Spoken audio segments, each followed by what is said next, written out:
We are a tiny speck, but we are here, and we are conscious. And I think that is, in and of itself, makes us significant in the universe. The perfection I found, especially in the formation of Earth, the formation of life, that's the amazing part of the thing. Hello and welcome to Qatar 365 with me, Laila Humaira. In this episode, we blast off not quite to space, but to some places around Qatar to learn more about how the country is educating the public about space science and astronomy. But first, we begin here at the Al Thuraya Planetarium, where the Qatar Space Science Program has been launched to make the study of the cosmos more accessible and engaging for students. It follows the Earth in its orbit around the Sun, but stays the same distance, about 1 million miles out. That's former NASA Chief Technologist Jim Adams giving a presentation about the James Webb Space Telescope to a packed auditorium. He's also given lectures on space weather, NASA's Artemis program, and moon missions, which have been a hit with students. The Qatar Space Science Program takes students out of their classrooms to a place that's as close as they can get to outer space. The Al Thuraya Planetarium is filled with educational displays and memorabilia about space exploration and the solar system that will hopefully ignite their curiosity to infinity and beyond. The program is only in its third month, but organizers say registrations have skyrocketed from the first edition.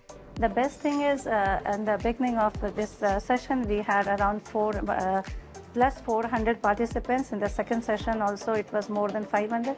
This time, this is the record-breaking that we have around 600 participants. While Jim runs space programs for youth all over the world, he gravitated towards Qatar, pulled by its large population of bright young minds. I think Qatar has a fantastic, untapped genius in their youth. And if we can start encouraging them to consider STEM careers, that's science, technology, engineering, and math, then they can contribute to the global genius that needs to be applied to, you called it a space race, so globally there's a space industry, and everybody can play a part in that. And Jim means everyone, even artists like Aparna Mangalath Vijayakumar.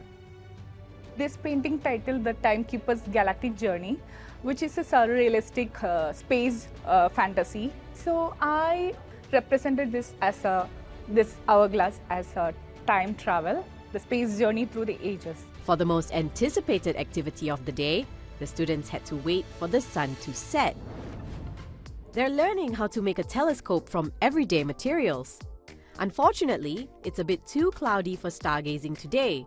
But beyond learning about space science, Jim hopes the students will also bring home the wisdom of how no individual is too small to make an impact on humanity and the world. Well, I think that it's an amazing universe, and I think that that gives us hope about what there is to study and understand our place in the universe.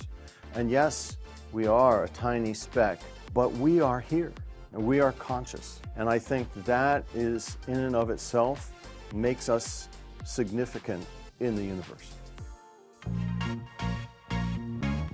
Well, another individual many students in Qatar look up to is Dr. Khalid Al-Ali, entrepreneur, deep tech visionary, public speaker, and not to mention so far, the only Qatari to have worked at NASA. Dr. Khalid's eclectic career has taken him down many different paths that all lead to one thing, exploring the unknown. I caught up with Dr. Khalid to find out more about this zest for knowledge and learning. Dr. Khalid, thank you so much for joining us here at Al Thuraya Auditorium. Firstly, I wanted to start with your interesting backstory about how your passion for space first ignited. Can you tell us about that story? My passion for space started very, very long time ago when I was a young boy. I was about 10, 11 years old. My mother wakes me up one evening and she says, come and say hi to the guests. We went downstairs, all these guests are there, and there he was. I instantly recognized him because he was the first American to go to space, one of the first 7 astronauts to be selected for the space program in the United States, and one of the people who walked on the moon. The most exciting part about the encounter was the effect it left on me. Before we parted ways, he said, not even the sky is the limit. Follow your ambition. And from that moment, my gaze, which was aiming at the horizon, went from this way all the way to the stars, and I haven't looked back since. You went on to spend 10 years at NASA, where you accomplished many things. What were some of the highlights? Some of the highlights were the design and build of a robot that goes to the moon. I'm still the only Qatari to work at NASA, and the only one to have flown spacecraft with NASA. We did some also cool things, such as investigating hibernating humans for long-term space travel. And if we're planning to send humans out there, we have to find ways to have humans last long enough, either through hibernation, multi-generational ships, and so forth. We're the ones that bridge the gap to reduce the risk. We were flying AI-powered drones back in 2003. Now we're hearing about it. So now just count how many years it's been. It's been 20-some years, right? That's right. That's a great example. The study of the stars plays quite a significant role here in Qatar. Can you explain to us the cultural and historical value of looking at the stars in the region? We are a culture that historically is tied to the sea. Celestial objects are critical for navigation. The idea being that we have stars that appear in different locations based on the seasons, based on time of day, and so forth, allows humans to achieve more than, just like any tool, whether it's navigation, whether it's predicting the seasons, when to harvest, and so forth. Currently, the global space race has a few key players, with one clear leader in SpaceX, which has completely changed the game. How do you see the space industry evolving or continuing to evolve over the next few years? So, the space race started in the last century, and it was under governments basically competing with each other, with Russia and the US being the most prominent. And then there's talk about a private entities building space stations. And this transformation is bringing private resources and financing into the space mix. And as such, driving also profit motive, because we're getting more crowded in the orbit. Space law has to keep up, because with commerce coming in, they're going to take risks, because if there's too much regulation, there is no advancement. At the same time, balance that out with the extreme risk involved in space. There's lots and lots of, it's a very risky endeavor. Well, while most of us marvel at the stars above, how many of us can tell Jupiter from Venus? Joanna Hoos joined a Doha-based astrophotographer who has invested in some heavy-duty hardware to get a clearer picture of the celestial activity above. As the sun sets over Qatar, Rizwan Ahmad is gearing up for a long night out in the sticks.